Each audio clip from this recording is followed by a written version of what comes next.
Good morning girls. Last video में अपन discuss करते हैं integration as reciprocal of derivative.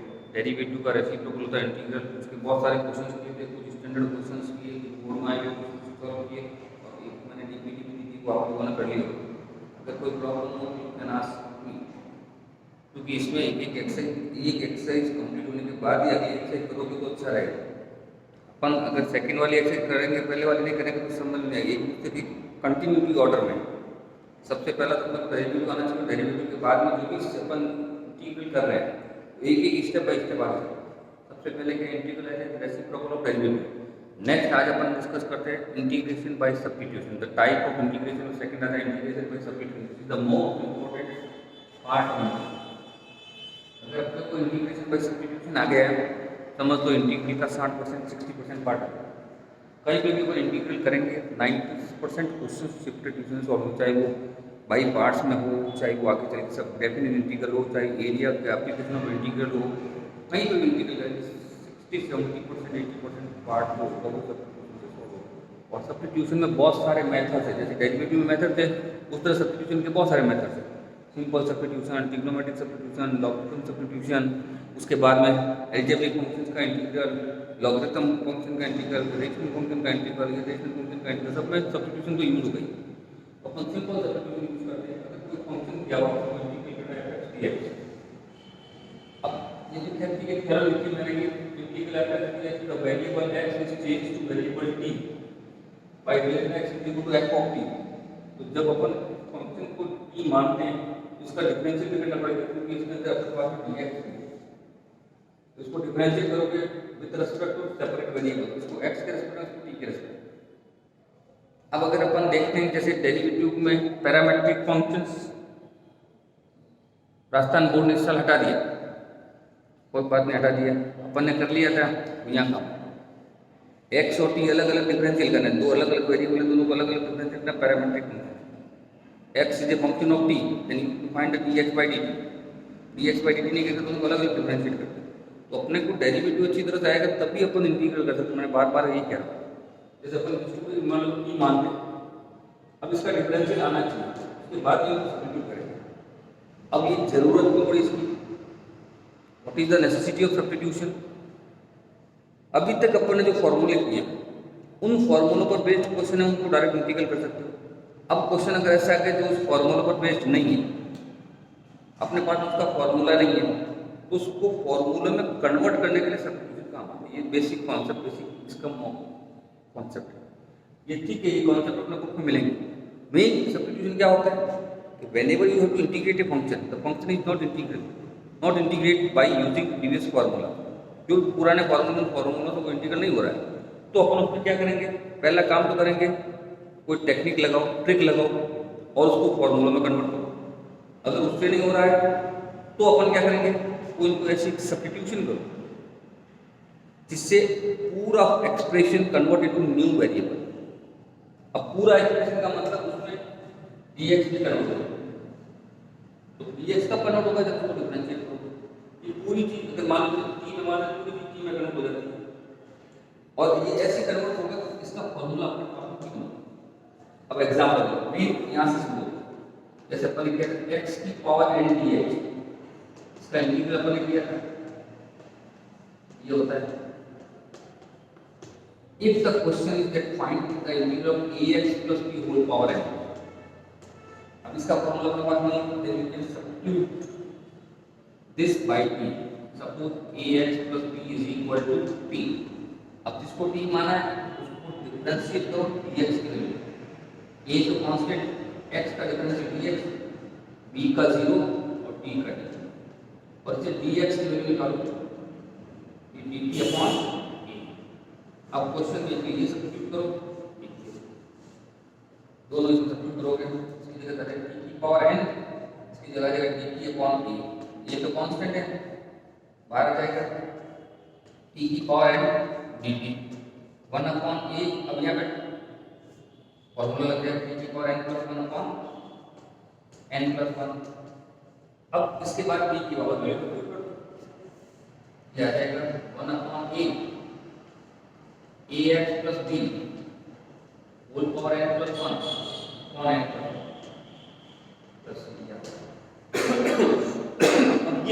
आएगा अपने को समझ में आना चाहिए क्या क्या कैसे करते हैं हम इसके क्वेश्चन जितने ज़्यादा करोगे उतना उतनी ही प्रैक्टिस होगी और उतनी प्रैक्टिस होगी कम होगी।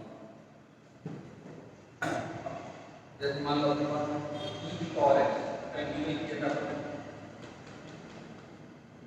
सपोज कर लो पहला क्वेश्चन है e power ax plus b।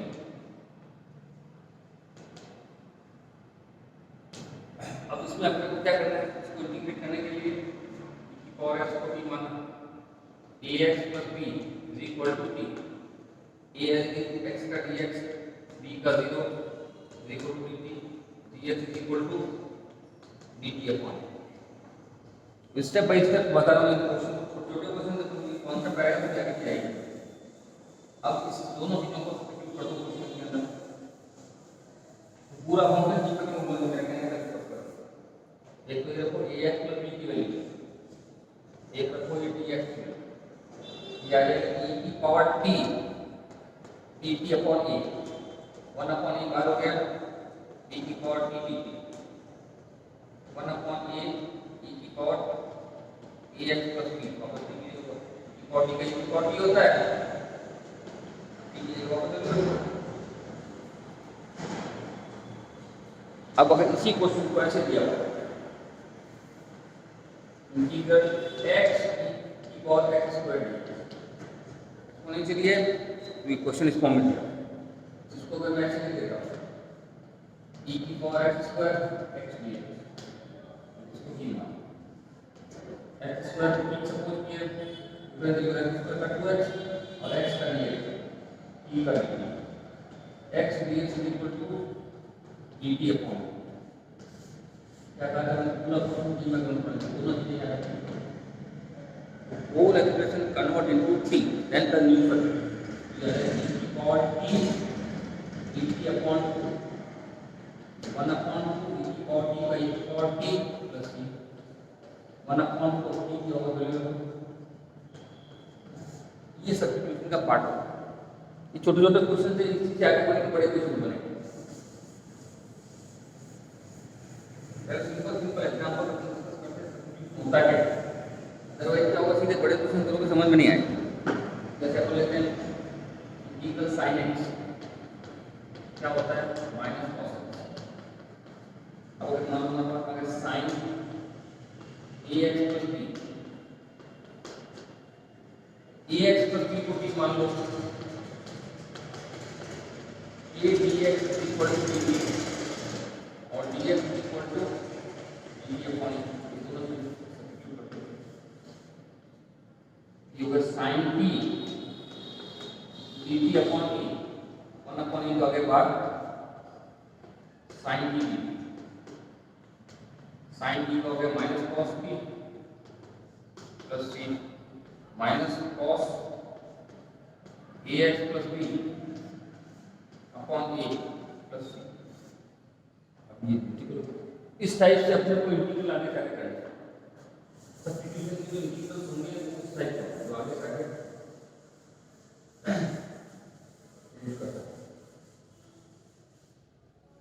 ये सिंपल सब्स्टिट्यूशन हो गए। अब सिंपल सब्स्टिट्यूशन के बाद में इनको आगे एक्सटेंड होते रहेंगे क्वेश्चंस और उन क्वेश्चनों को सिंप्लीफाई करते रहो। अब जैसे अपन एक और लिखते हैं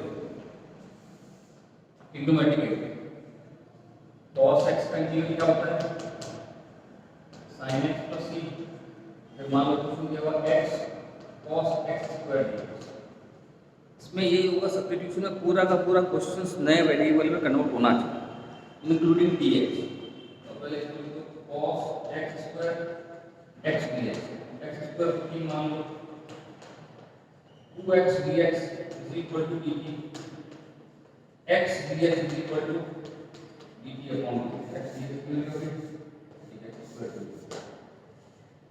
cos t dt upon 1 upon 2 के बाद cos t dt cos t का इंटीग्रल होता है sin t और t की जगह t की वैल्यू क्या है इक्वल टू x स्क्वायर। ये धीरे धीरे बॉडी के इंटीग्रल अब इनको जो करोगे आगे अब तो अपने आप नेचुरल करने से पता चलेगा कि t को सपोज करना सिंपल कॉन्सेप्ट है। इसमें अगर आप लोगों का ये क्वेश्चन होगा कि इसमें टी सपोज करें कि क्या कहती है, सत्य या ट्रुथ तो यह है कि इसकी कोई टेक्निक नहीं, practice makes man perfect. Questions की फ्रेमिंग देखो, डेरिवेटिव अपने को अच्छी तरह से आता है तो डेरिवेटिव दिमाग में रखो। अब क्वेश्चन की फ्रेमिंग और dx दोनों को टी में कन्वर्ट करने के लिए क्या सपोज करना है, ये टेक्निक है। इसी को अपन IQ कहते हैं। तो इंटीग्रल में अपनी IQ बहुत यूज आई और प्रैक्टिस भी बहुत यूज है। जितनी ज़्यादा प्रैक्टिस करोगे उतना ज़्यादा शार्पनेस रहेगी। अब अगर अपन जैसे मान लो e की power 10 inverse x upon 1 plus x, division वगैरह कोई फॉर्मूला नहीं इंटीग्रल में।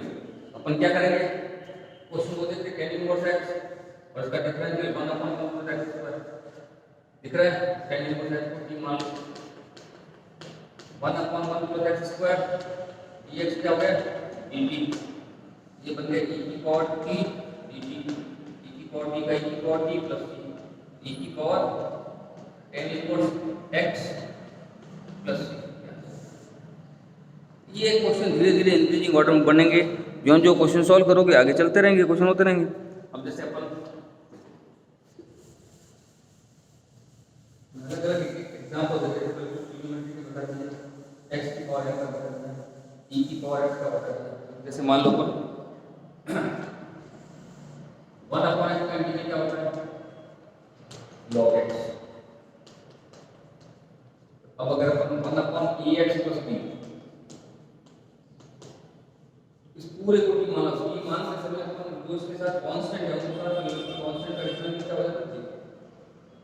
अब इसको डिफरेंशियल करो, a x का dx, e का 0, e का dt, तो dx equal to dt upon a, जो है dt अपॉन a, ये बार आ जाएगा 1 upon a log t plus c, 1 upon a log a की जगह वैल्यू। ये सवाल क्वेश्चंस जो होंगे अलग अलग फॉर्म में तुम सॉल्व करोगे, धीरे धीरे तुमको अपना पता चलेगा सब्स्टिट्यूशन में, और इंटरेस्ट भी धीरे धीरे आएगा। देखो जैसे अपने एक और अनलिमिटेड, पहले सिंपल कर रहे हैं। देखो इस बार x square upon 1 plus x cos 6, इसमें क्या सपोज करना आपको पता ही नहीं चल रहा। ये टेक्निक होगी, इसको कैसे रिड्यूस करोगे, किसी किसी फॉर्म में कन्वर्ट होते हैं। अब मैं अगर इसको ऐसे लिखता हूँ, नीचे वाला x क्यूब का होल स्क्वायर, और x क्यूब को मैं t मानना, 3x square dx is equal to dt, और x square dx is equal to dt upon 3, x square dx की वैल्यू हो गई, x क्यूब की वैल्यू हो गई, दोनों याद रखो। x स्क्वायर dx की जगह लगा dt अपॉन 3, और ये हो गया 1 plus t square. 1 plus t square क्या होता है, 10 inverse t plus c, 1 upon 3 10 inverse t किसको माना अपन x क्यूब को। तो ये क्वेश्चंस अनलिमिटेड है, कोई लिमिटेशन नहीं कितने क्वेश्चन करने। तो सिंपल एग्जांपल बताया है, मुख्य क्वेश्चन जो है सिंपल सब्स्टिट्यूशन प्लस सब्स्टिट्यूशन अब चल रहा है अपना, ये धीरे धीरे इंक्रीज होता रहेगा। चलो अपन दो क्वेश्चन और कर लेते हैं, उसके बाद एक एक्सरसाइज देता हूँ तो तुम खुद करना। एक अपन लेते हैं e की power x 1 plus x upon cos square x e की पावर x, और एक लेते हैं अपन जो बोर्ड में आया होगा, दो क्वेश्चन डिस्कस करते हैं। इसके बाद हम एक्सरसाइज होमवर्क में देना है, दूसरा क्वेश्चन है, ये भी क्वेश्चन बोर्ड में आया होता है, x प्लस रूट x, और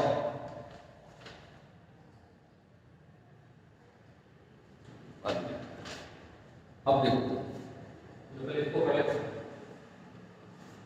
x को लिख दिया root x into root x plus root x। ये क्या कैसे लिखना है, ये धीरे धीरे प्रैक्टिस मेक्स मैन पढ़ना। अब इसमें क्या करोगे, रूट एक्स कॉमन ले लिए, ये रूट एक्स प्लस 1 ये इस पर से लेते हो 1 अपॉन रूट एक्स प्लस 1 ये root x dx, root x plus 1 को t मान लो। अब इसका डिफरेंशियल बनाना है। रूट एक्स का डिफरेंशियल क्या होता है, 1 अपॉन 2 रूट एक्स, एक्स का dx 1 का 0 e का d, 1 upon root x dx क्या हो गया 2d, 1 अपॉन रूट एक्स की जगह क्या आ जाएगा और इसकी जगह क्या आ जाएगा, इसकी जगह क्या आ जाएगा 2d। तो ये हो जाएगा integral 1 upon t 2dt। 1 upon t का क्या होता है log t, अब t की जगह वापस ले लो log रूट एक्स प्लस 1। इसमें हमेशा कांस्टेंट अगर इंटीग्रल के साथ ले लो तो उसका डिफरेंशियल ये हो जाएगा, ये भी क्वेश्चन बोर्ड में आया है।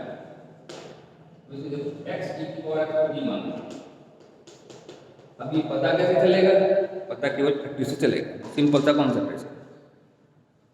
अब इसमें डिफरेंशियल लेना है, डिफरेंशियल क्या फॉर्मूला लगाओगे u into v, x as it is differential होगा e की पावर x e की पावर x, e की power x as it is x का डिफरेंशियल 1 और x का dx e का d, e की पावर x कॉमन ले लो x plus 1 dx is equal to v का होगा dt, ये बन जाएगा dt upon cos square d, 1 upon cos square क्या होता है sec स्क्वायर d, sec का क्या होगा tan t और tan x e की पावर x प्लस, ये आंसर आ जाएगा इसका। ये इस टाइप के कुछ क्वेश्चंस हैं जो तुम खुद करो, इसमें डीपीटी में दे रहा हूँ,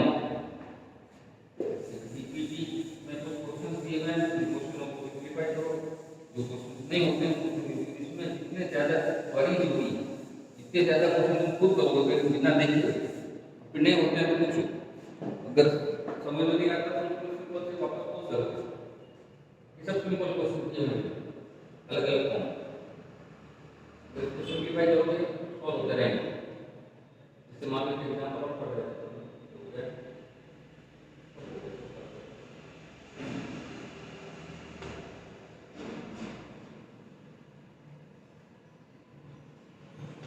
sin 2x अपॉन